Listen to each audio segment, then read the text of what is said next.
Hello and welcome to Spinster's Library. I'm Claudia. It is the new year. Let's talk about New Year's resolutions. I know that normally you're supposed to do New Year's resolutions in the old year, but I'm a little bit late, so here they are at the beginning of 2021. Specifically, I want to talk about my reading and booktube resolutions.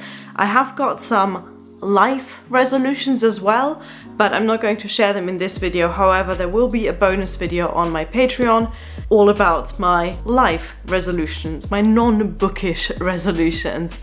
So if you want to find that, click the link in the description box and you could watch that if you sign up at the $5 level, because that's a level where you get bonus videos. Right, plug over, let's get into the resolutions.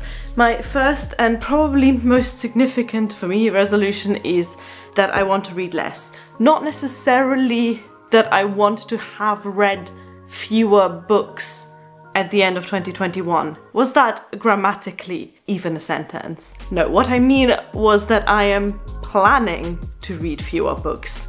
In 2020, as in 2019, I set myself the goal of 60 books in a year. Just a plain number goal, 60 books, that's 5 books a month. Both years I failed that. So this year I'm taking it easy and I am going to set my reading goal, my number goal, at 24 books, which means I am lowering my expectations of myself from 5 books a month to 2 books a month. I have made a whole other video about reading goals and whether they're good or bad and my own complicated thoughts on that, link in the description box. And after all of that discussion and reading all of your comments on it and thinking about it, I've come to the conclusion that yes, please, I would quite like to set myself a number goal, but I want that to be super achievable for me. Obviously, number goals are highly personal and many of my favorite booktubers read hundreds of books a year.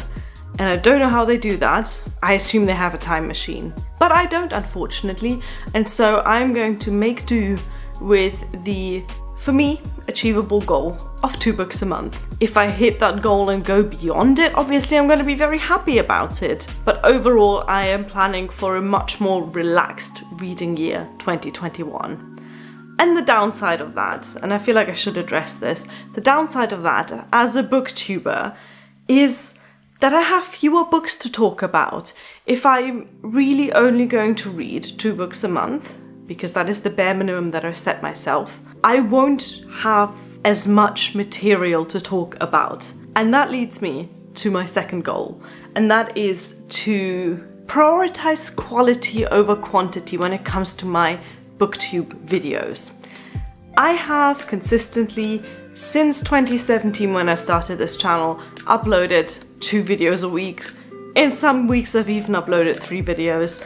And I've come to a point where I'm not entirely happy with the videos I put out. I'm trying out a more involved style of recording and editing that makes for a better video in the end. Just before Christmas I made a vlog video that ended up half an hour long and took me days and days and days to actually edit. And I had that time because that was during the Christmas break. But I was so happy with the end result. I think it's a really good vlog. It's half an hour long, but I really enjoyed how it looks. I enjoyed the editing. I enjoyed the music I put on it. I enjoyed the cutting of the scenes and the flow of the video. And I want to focus more on those kinds of production aspects of making videos. That, coupled with the fact that I won't have as many books to talk about, makes me think that I should probably reduce the number of videos that I put out, but make them better. I'm not sure if this is going to be a resolution for the whole year, but I think at least for January and February, I want to try and reduce my video output to just 1 video a week, but make it really good. This is going to be the first video of the year that I'm going to try and see if I can incorporate a bit more of an involved editing style. So let me know if this is working for you. Give me some leeway. Obviously, if I'm going to play around with editing, I'm going to get a few things wrong. There might be a few missteps. There might be a few annoying things. and obviously not everyone's tastes in videos are the same, but I would really appreciate your feedback on the edit of this video, the flow of this video, and if you have any suggestions for improvement, bearing in mind that I am playing around with it and I'm experimenting a little bit. So I've just said I want to upload only one video every week, at least for the first 2 months of this year, but my next resolution kind of breaks that a little bit, and that is that I want to review one book a month on my channel. I started doing book reviews more regularly at the end of last year, and I really enjoyed doing them. I know that review videos are never the most popular ones, especially since I don't tend to read new releases, so the response I get to my review videos tends to be very small scale.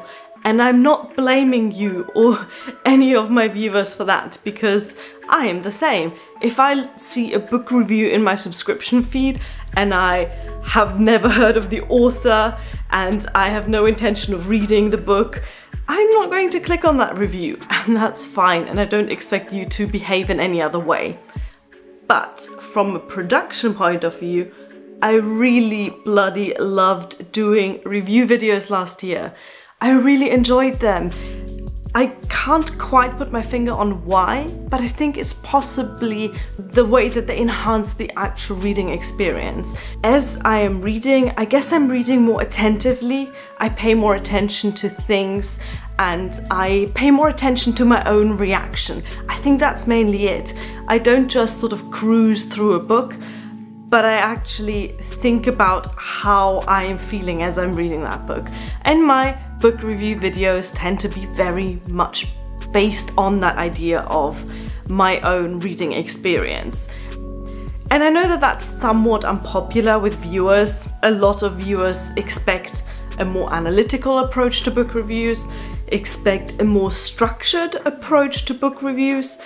I've done book review videos where I barely even summarize the plot. I've done book review videos where I disproportionately focus in on one aspect that I cared about, but that other readers probably didn't to the same degree. So my book review videos are very personal to me. They aren't very structured, they aren't very formalized, and they aren't very formulaic. That is not what most people enjoy about book review videos. But because I enjoy them so much and because they enrich my reading experience so much, I am setting myself the goal of putting out at least one book review video every month, and that will be in addition to the weekly uploads. So I'm not counting that as part of my weekly upload schedule.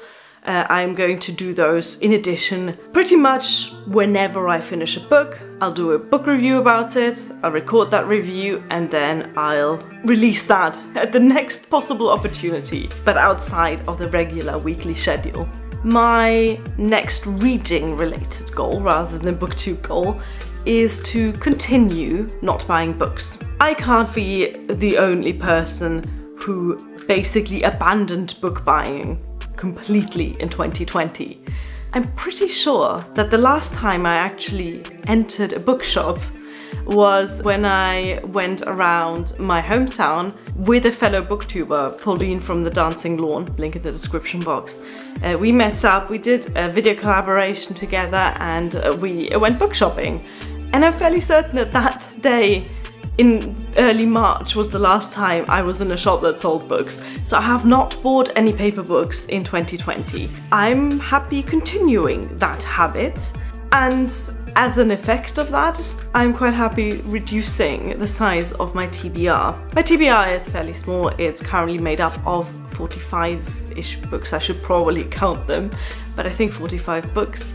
And by reading from that pile and not adding to that pile, it should reduce down a little bit. My TBR at the moment is also not on a shelf. It is currently in what I lovingly but somewhat inaccurately call the Christmas tree formation. I tried to make a Christmas tree out of books. It didn't go well. This is the final result. It wasn't very good. You can watch the whole saga because I did a video about that as well. Link in the description box. Anyway, in a few weeks' time, I will be moving to a new apartment. this is a temporary place. None of this furniture is my own. But when I move into my new apartment, I will of course be wanting to set up my bookcase. And I'm hoping that the TBR section of that bookcase won't take up too much space. So I'm hoping that throughout the year I will reduce the net books on my TBR. So I'll just straight up have fewer books at the end of this year than I do now at the beginning. However, I also want to keep the possibility open of reading new books and buying new books, because sometimes you just get a craving and the book you crave isn't on your TBR. What do you do then? Well, I lost my Kindle. This has come up in a few of my packing videos in the last year. My Kindle has never showed up again. I lost it sometime in April. I know the date when I last used it in April, and I just completely lost it afterwards. Now, I was isolating in my house in the UK, so I know I haven't taken it anywhere and left it anywhere. I haven't been like visiting people, I haven't been on public transport. I've not had the opportunity to lose this Kindle, and yet somehow I managed. And I'm not entirely sure how. I think the most likely thing is probably that it ended up in one of the charity shop bags with a load of books that I took to the charity shop. So I really hope someone else is enjoying my Kindle right now. I'm sad to see it go. I've had it since 2013 and it showed absolutely no sign of decay or aging or slowing down or lower battery life. It was still in such good nick. And no, I haven't got it anymore. I am annoyed about this. Bill, if you're watching this, that does not mean that I want a Kindle for my birthday. Please do not get me a Kindle for my birthday. So unfortunately, I won't be able to buy myself any ebooks, or in fact, download myself any free ebooks. Yes, I know I could read them on my phone or I could read them on my laptop, but what I loved about the Kindle was the e-ink screen. So nice on the eyes, it was like reading a paper book. I just don't get that same reading experience from reading off an actual screen. However, I also have an Audible subscription. I've been very happy with my Audible subscription for the past few years, and I've always been on the 12, what are they called? Tokens? Are they called tokens? 12 points, 12. What do you buy on Audible? Anyway, I've always paid for the 12 books a year subscription, and then I've tried to split it more or less evenly across the year, so I've always read about one audiobook every month. I want to up that to 2 audiobooks. I'm gonna have to have a close look at my finances before I commit to that decision, but I want to supersize my Audible subscription and read 2 audiobooks in a month. And I want to do that for 2 reasons. The first one is to supplement my TBR selection. If I want to read a certain book and it's not on my TBR, then I can get the audiobook. I can get new releases that way, or I can read classics that way. The second reason is that I really enjoy listening to audiobooks while I knit and crochet, and I am planning to do a lot more of that in the new year. So I'm hoping that audiobooks are going to be a nice complementary activity. The third reason is that I am outside a lot more than I was in the UK, just purely based on where I live. I live in a small village now and I don't have access to a car, and there's basically no public transport here. So the easiest thing for me to do is to get everything on foot. And it's a nice little place to walk through. It's very quaint, you know, I go to the bakery to get my bread, and I go to the greengrocer to get my vegetables, etc. It's all very nice, but walking is really, really dull and I don't enjoy it. However, if I've got something to listen to, it just makes it a little bit more fun. So I'm hoping that audiobooks are going to play a bigger role in my life in 2021. And my final resolution is a booktube one again, and that is to put more work into my Patreon. I already mentioned it at the beginning, and I did that very deliberately because I want you to go and have a look at my Patreon, because I'm hoping that taking the pressure off my upload schedule by only uploading once a week instead of twice a week, I will have more work time freed up for the Patreon to make bonus videos, to make picture posts and blog posts, and to be organized enough to upload my videos early. If you have a look at the Patreon, there's certain rewards you get. If you sign up to the $2 level, I believe you get early video releases and access to blog posts and picture posts. And then at the $5 level, you get access to bonus videos that are only on the Patreon, as well as some frankly adorable bookmarks that I made myself out of my houseplants, which are now in other people's houses in the UK because I couldn't take them with me. But anyway, these bookmarks are also one of the perks you get on the $5 level. I have limited amount of time for BookTube because there's the whole PhD that I'm supposed to be writing, that whole thing. And the 2 days a week that I have for BookTube, I want to make something that's valuable. I don't just want to bash out content so it's there. And that applies to my BookTube, but it especially applies to my Patreon, because people are paying real money for that access and I want to give them something for that. That is my last BookTube resolution for this year. I feel like in terms of the reading goals, I've gone fairly easy on myself. You know, just read less, just relax a bit more. Don't buy books, which is a given anyway, because you're not going anywhere near a bookshop in a pandemic. But I've gone quite strict on the BookTube things. Make better videos. Figure out how to do color correcting. By the way, color correcting is not going to happen until Bill buys himself a new computer, which I will then be allowed to use for video editing, because the laptop that I use, which is a bloody good laptop, by the way. This is a Windows Surface laptop. I have no idea what happened here. Anyway, it's a very good laptop and it does great for my PhD work, but the color correcting filters and functions in my video editing software, just a little bit too much for it. So color correcting isn't gonna happen anytime soon, but I'm gonna try and play around with some other editing things.